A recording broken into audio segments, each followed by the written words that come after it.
오늘 사랑하는 성도님들의 삶 속에 하나님의 임재가 회복되는 축복이 있으시기를 예수님의 이름으로 기도합니다.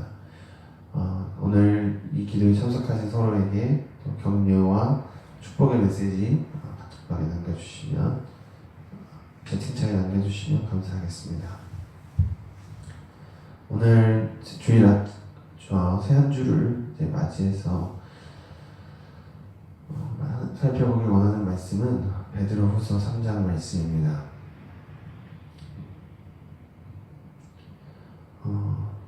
베드로후서 3장 오늘 말씀을 보면 말세에 조롱하는 자들이 와서 자기의 정욕을 따라 행하며 조롱한다. 주께서 언제 오시느냐라는 말을 하고 있습니다.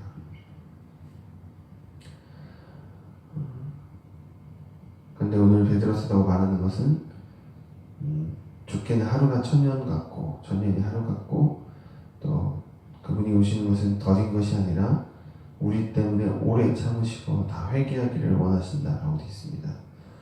노아의 때에 물로 심판하셨듯이 이제는 불로 심판하기 위해서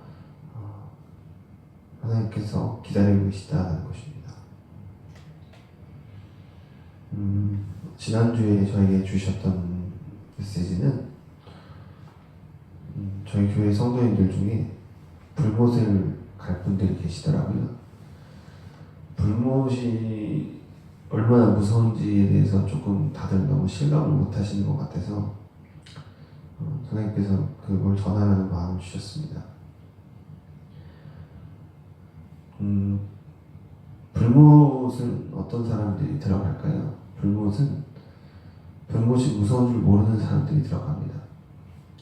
거꾸로 말하면 불못이 무서운 줄 알고 그곳에 하나님이 사람을 불못에 보낸다는 것이 어떤 것인지 아는 사람들은 하나님께서 지키십니다. 그런데 불못을 두려워하는 사람들은 절대 이전과 같은 삶을 살 수 없습니다. 비록 죄로 인해 넘어지는 순간이 온다 할지라도 그 불못에 가는 심판이라는 것이 얼마나 무거운지 알기 때문에 하나님을 잘 붙잡고 가는 것이죠. 불못은 태양보다 뜨겁습니다. 불못은 심판의 끝입니다. 지옥에 대한 여러 가지 묘사가 성경에 있지만 최후에 가는 곳은 불못이에요. 하나님이 마지막 심판하실 때 그 심판의 끝이 불못입니다. 불못을 우리 삶에서 적용해보면 불못이랑 가장 비슷한 것이 정욕입니다. 배의 정욕이 불의 세계입니다. 그 야고보서에서 나오듯이 혀는 불의 세계라는 것이 어디서 나오냐면 그 혀가 배의 정욕에서부터 나오는 혀일 때 그것은 그 혀에서 불타는 것이 나온다라고 되어 있습니다. 우리가 이제 거듭나서 영적인 감각이 회복되면 마치 이사야가 하나님 앞에 고백하듯이 내 혀가 부정한 혀입니다. 주님, 그렇게 고백하면 주님께서 그 혀를 지지시고 거룩하게 하시는 것을 보게 됩니다. 회개하지 않은 사람들은 불못에 들어갑니다. 그리고 지금 여러분이 불못에 대해서 실감을 못하고 계시다면 여러분 영혼도 결코 안전하지 않습니다. 불못에 가는 건 누군가 대신 책임져 주지 않고요. 내가 내 안의 죄를 감춰놓고 다른 사람들과의 친밀한 관계와 이런 것들로 그것을 가릴 수 있다고 생각하는데 하나님 앞에서는 그게 모든 게 다 드러납니다. 나도 몰랐던 내 속이 다 드러나는 것이 마지막 심판입니다. 그 앞에서는 그 어떤 것도 나를 변호해 줄 수 없습니다. 지옥에 갈 때 우리가 가장 실감하게 되는 것은 아무도 내가 도움을 요청할 사람이 없다는 겁니다. 철저한 고립감이 그 지옥에 떨어졌을 때의 특징입니다. 많은 그 귀신들이 그곳을 지키고 있는데 일단 그곳에 입장을 했다는 것 자체가 영원한 절망의 시작입니다. 절망이 끝이 안 납니다. 보통 우리가 이 땅에 있을 때는 잠깐 절망해도 시간이 지나면 그 절망을 잊어버리게 되지만 지옥에 가는 절망이라는 건 그런 절망이 아닙니다. 내가 누군가한테 도움을 청하고 싶어도 들어줄 사람이 없습니다. 연락도 못하고요. 뭐 우리가 핸드폰을 갖고 있고 카카오톡이 있지만 거기서 누구 도와줄 사람이 없습니다. 내 속이 있는 그대로 드러납니다. 내가 내 인생의 주인 된 사람들이 그렇게 됩니다. 우리가 이 땅에 살면서 많은 사람들을 만나고 많은 대화들을 하고 그렇게 우리가 관계 속에 있다고 생각하지만 지옥에 들어가면 내가 내 인생의 주인 되었구나라는 걸 실감하게 됩니다. 아무도 없습니다. 정말 아무도 없습니다.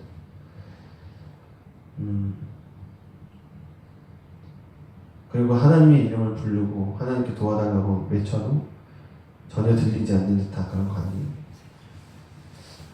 그것이 꼭 내세에 들어가야만 알 수 있는 것이 아니라 지금 우리도 마찬가지입니다.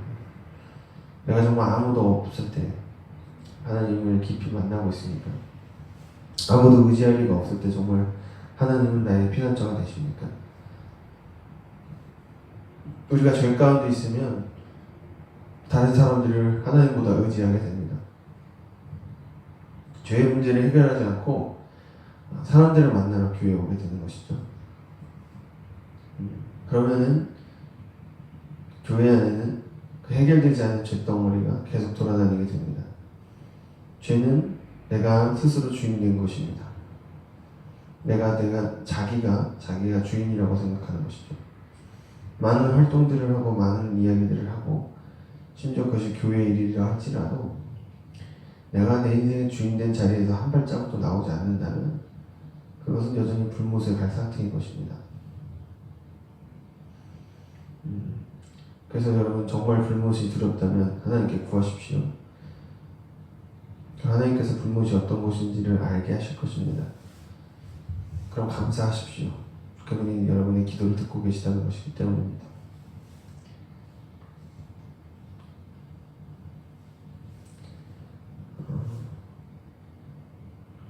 내가 나를 증명하려고 하는 것이 종교입니다. 모든 종교는 자기를 증명하려고 합니다. 자기가 하나님만큼은 가치 있는 존재라는 것을 증명하려고 합니다. 그러니까 나의 존재 가치를 다른 사람들에게 증명하려고 하는 것이 종교입니다. 그런 의미에서 모든 사람들은 다 종교를 갖고 있습니다. 왜냐하면 다 자기를 증명하고 싶어 하거든요. 그러니까 내 인생의 주인이 나인 것을 만천하에 드러내고 싶어하고 그것을 관철시키려고 합니다. 그런 것들 그 대표적인 것 중에 하나가 승부욕입니다. 내가 이기려고 하는 것, 내가 최후의 승자가 되겠다고 하는 것, 그것이야말로 불못에 떨어지게 하는 가장 고질적인 죄성이라는 것이죠. 작년에 이제 하나님께서 저에게 보여주셨던 것은 그 승부욕, 남자들이 스포츠나 승부욕을 좋아하지 않습니까? 그 승부욕이라는 게 얼마나 그릇된 것인지에 대해서 보여주신 적이 있습니다. 내가 남들이 이기려고 하는 것이 뱀의 자식으로서 내가 정말 남보다 뛰어나다는 것을, 우월하다는 것을 입증하려고 하는 것이라는 것을 처음으로 깨닫게 되었어요. 저는 스포츠는 그래도 건전하다고 생각을 했는데 상대방을 꺾으려고 무언가를 한다는 것 자체가 굉장히 마귀적인 세계라는 것이죠. 내가 이겼다고 생각하십니까? 여러분 누군가의 피눈물을 흘리게 한다면 그 여러분의 영혼의 대가가 있다는 것을 기억하시기 바랍니다. 여러분 정말 회개해 보셨습니까? 여러분 무심코 뱉은 한마디도 그 세계에 다 기록되어 있다는 걸 정말 들어보셨습니까? 하나님을 체험하지 않았다면, 그 세계를 체험하지 않았다면 여러분 결코 여러분이 복받은 것이 아닙니다. 여러분은 앞으로도 이 메시지를 자주 듣게 될 것입니다. 하나님의 세계에 들어가보고 내가 얼마나 죄인인지를 본 사람은 말하지 않아도 얼굴이 다르고요. 흔적이 있습니다. 하나님을 만나고 온 흔적이 그 사람에게 남아있습니다. 그건 누구한테 보여주지 않아도 다 보입니다. 그런데 하나님을 만나지 않고 교회를 다니면 악취가 납니다. 본인은 모르겠지만, 본인만 모르지만 죄의 냄새들이 나게 되는 것이죠. 자기를 증명하려고 하는 것만큼 하나님 앞에 어리석은 게 없습니다.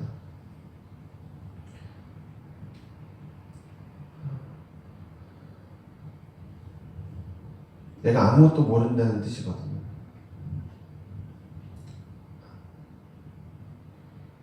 자기를 증명하기 위해서 산다면 그건 우리가 속고 있는 것입니다.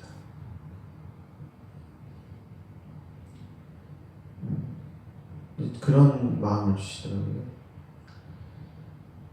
자, 어디까지 도대체 우리가 하나님한테 충성해야 될까? 언제까지 뭔가 다른 사람들한테 나의 가치를 증명하기 위해서 살까? 주님은 우리한테 우리 가치를 증명하라고 명령하신 적이 없습니다. 우리는 증명하는 존재가 아닙니다. 우리가 예수 그리스도 안에 있다면 우리의 존재 가치는 하나님이 귀하신 만큼 나도 귀한 것입니다. 왜냐하면 내가 그분의 자녀이기 때문입니다. 내가 무언가를 잘해서 하나님만큼 귀한 게 아니라요. 그분이 나를 다시 태어나게 하셨다면 내 안에 그분의 속성이 있기 때문에 그분만큼 나도 가치 있는 존재가 된다는 것이죠. 그래서 하나님의 자녀들은 자기를 증명할 필요가 없습니다. 그러니까 내가 내 인생의 주인이 되려고 애쓸 필요도 없습니다. 내가 내 인생의 주인 된 걸 포기하고 싶어 하지 않기 때문에 우리는 계속해서 거짓말을 하게 되고 죄를 짓게 된다는 것이죠. 내가 내 인생의 주인 된다라는 것에 대해서 두 가지 설명을 드리겠습니다. 하나는 모세의 사건을 생각해 보시면 좋을 것 같아요. 이스라엘의 영적 지도자였던 모세가 이방 여인을 맞이했습니다. 그때 당시 이스라엘 광야 생활 중이었습니다. 성경에 보면은 이제 하나님께서 이방 여인들을 드리는 것을 굉장히 싫어하셨죠. 그것이 많은 문제가 되었던 것을 우리가 보고 있습니다. 그런데 그거에 대해서 미리암과 아론이 문제를 제기할 때 하나님이 누구 편을 드셨을까요? 모세의 편을 드셨습니다. 모세가 잘했다는 걸까요? 아니요, 그걸 이야기하는 것이 아닙니다. 하나님이 어떤 분인지를 이야기하고 있는 것입니다. 하나님은 권위의 하나님이십니다. 질서의 하나님이십니다. 하나님은 옳고 그름보다 질서를 중요하게 생각하십니다. 그래서 그 질서를 어긋났을 때 아론과 미리암은 대가를 치렀습니다. 그는 율법 안에서의 질서를 이야기하는 것이죠. 율법 안에서의 질서가 얼마나 엄중한지에 대해서 성경은 분명하게 보여주고 있습니다. 질서가 무너진 기독교는 기독교가 아닙니다. 기독교는 질서를 이야기합니다. 만물이 질서 안에 있고 하나님은 질서의 하나님이시다. 근데 인간은 자기가 주인이 되었기 때문에 질서를 내 마음대로 바꾸려고 합니다. 내가 주인이 되려고 합니다. 초법적인 존재가 되려고 하고 질서 위에 선 존재가 되려고 합니다. 그러면 그 인생의 진기가 끊어지지 않습니다. 우리가 비록 실수할 수는 있어도 하나님과의 관계가 온전하다면 우리의 삶은 질서가 회복되는 모습이 나타나야 합니다. 질서가 무너진 삶, 누군가 보지 않는다, 누군가 관심을 갖지 않는다 해서 그 질서가 회복되지 않는다면 우리가 정말 하나님이 주인된 인생인지를 돌아봐야 합니다.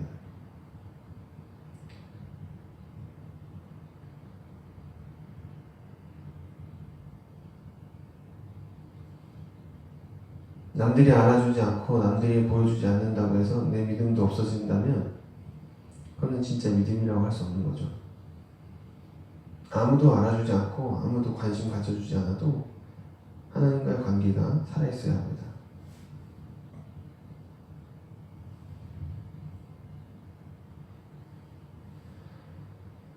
두 번째는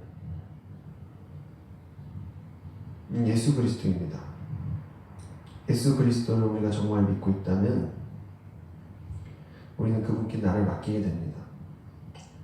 성경에 보니까 예수님은 인생의 모든 질고를 알고 계시다고 했습니다. 우리가 우리 인생의 주인이 되는 것을 놓지 못하는 이유 중에 하나는 정말 예수님이 살아계시고 나의 모든 것을 다 알고 계시다는 것을 믿지 않기 때문입니다.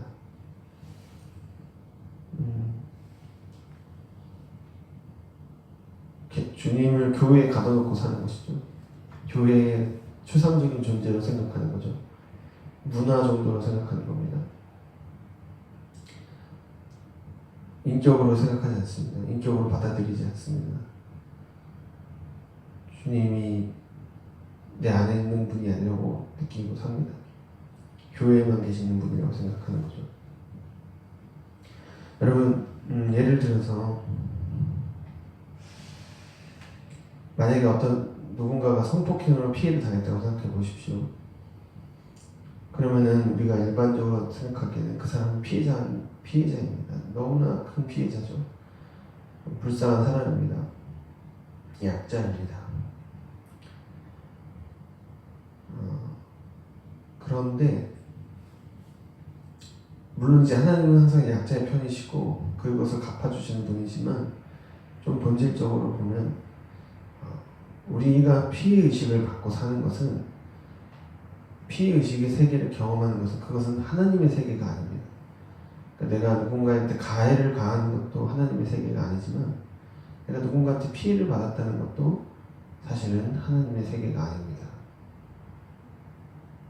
왜 그런지 아세요? 하나님의 세계에는 죄가 없기 때문에 내가 누군가에게 가해를 가할 수도 없지만 내가 피해를 받을 수도 없는 것이 하나님의 세계입니다. 그래서 상처가 많은 분들이 하나님 나라로 들어가는 것을 힘들어합니다. 왜냐하면 상처가라는 것은 자기가 원해서 생긴 게 아니거든요. 그런데 하나님 나라로 가려면 내가 남에게 받은 상처조차도 내려놔야 합니다. 그렇지 않으면 내가 하나님 나라를 못 들어갑니다. 그것이 용서입니다. 용서의 경험이 없는 사람들은 주님을 인격적으로 알 수가 없습니다. 어떤 기도응답을 많이 받았고 영적인 체험들이 많았어도 그건 다 껍데기에 불과합니다.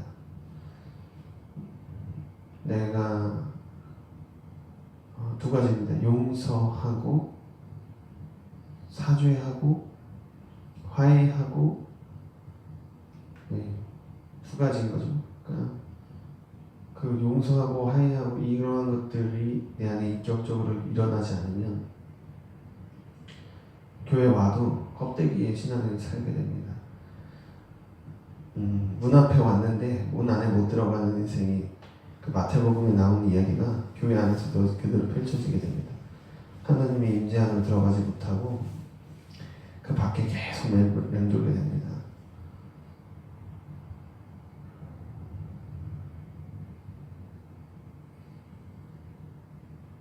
여러분 용서하고 화해해 보셨습니까?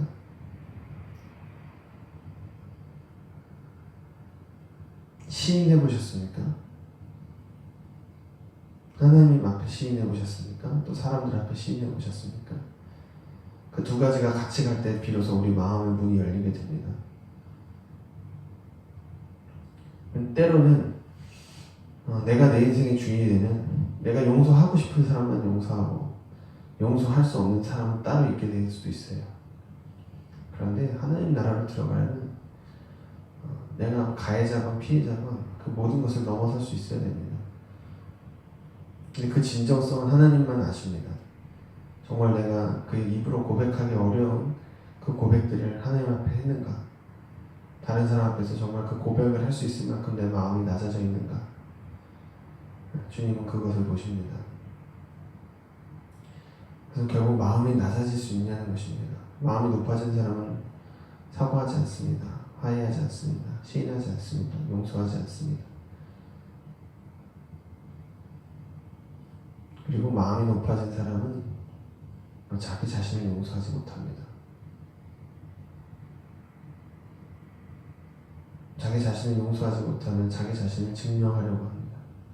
변호하려고 합니다. 그래서 하나님하고 멀어집니다. 왜냐하면 하나님은 우리에게 아무것도 바라는 게 없습니다. 우리에게 우리를 증명하라고 하지 않습니다. 그분은 우리가 그분의 자녀인 것이 어떤 것인지를 알기 원하십니다. 여러분, 우리가 하나님의 자녀라는 것은 그거 아세요? 내가 나를 증명할 필요가 없다는 얘기는 또 뭐가 있냐면, 여러분이 지금 집에 혼자 계신다 할지라도 수많은 천사들과 하늘의 신 권속들이 여러분을 주목하고 있습니다. 그게 영의 세계입니다. 영이라는 게 뭐 그냥 혼자 있는 게 영이 아니고요. 영이라는 것은 눈이랑 같습니다. 우리가 영적으로 산다, 영의 사람이다 라는 것은 한 가지 눈으로 보는 겁니다. 그것은 바로 하나님의 눈입니다. 하나님의 눈으로 나를 보고 하나님의 눈으로 다른 사람을 보는 거예요. 그게 영입니다. 하나님의 눈이 우리를 어떻게 바라볼까요?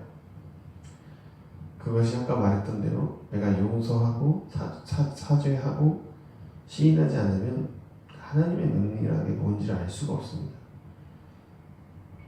교회에서 아무리 설교 듣고 기도해도 그게 무슨 소리인지를 이해를 못합니다.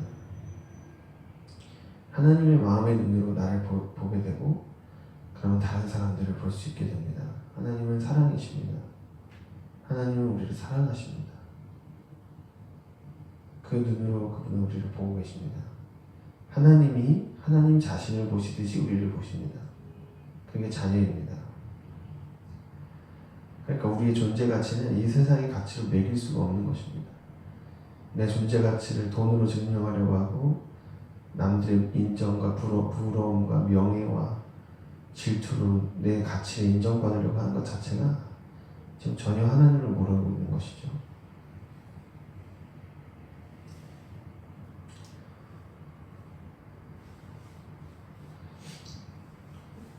오늘 우리가 한 주를 시작할 때 나의 그 그리스도 안에서 하나님의 자녀됨의 존재 가치를 알고 시작했으면 좋겠습니다. 이 문제가 해결이 되지 않는다면 외부적인 것을 놓고 기도하지 않았으면 좋겠습니다. 그 자체가 우상숭배거든요. 내가 내 인생의 주인 되도록 하나님 도와달라고 하는 것입니다. 이 문제가 우리가 명확해지면 하나님께서 우리에게 어떤 것을 놓고 기도해야 될지 말씀하시고 우리에게 하시고 싶었던 말씀들을 하실 것입니다. 그 음성이 회복되기를 원합니다. 그리고 이런 우리가 하나님과의 관계가 기도로 회복되면 14절 말씀처럼 주 앞에서 점도 없고 흠도 없이 평강 가운데서 나타나기를 힘쓰게 될 것입니다. 그리고 17절에 나온 것처럼 무법한 자들의 미혹에 이끌려 굳센 데서 떨어지지 않을 것이고요. 또 우리가 구주 예수 그리스도의 은혜와 그를 아는 지식에서 자라서 영광이 우리와 함께 있을 것입니다. 오늘 이 아침에 여러분 이 영적 실험을 한번 해봤으면 좋겠습니다. 내가 내 인생의 주인 된 것에서 포기하지 못하는 것들을 십자가에 못 박히신 예수 그리스도를 바라보며 맡기시기 바랍니다. 우리 안에는 내가 내 인생의 주인 되는 것을 포기하지 않는 여러 가지 방어 기제, 상처, 불신 여러 가지들이 있습니다. 그것을 감춰놓는다고 해결되지 않습니다. 하나님 앞에 입으로 시인하고 고백해야 합니다. 특별히 이 아침 아무도 없을 때 우리가 하나님 앞에 그 고백을 하는 것이 참 중요합니다. 아무도 없을 때, 아무도 듣지 않을 때 기도한다는 것은 정말 하나님만을 바라보며 기도하는 것이기 때문입니다. 그렇게 하나님만을 바라보며 나의 인생의 주인을 십자가에 못 박히신 예수 그리스도께로 바꾸는 그런 아침 시간, 기도의 시간 되셨으면 좋겠습니다.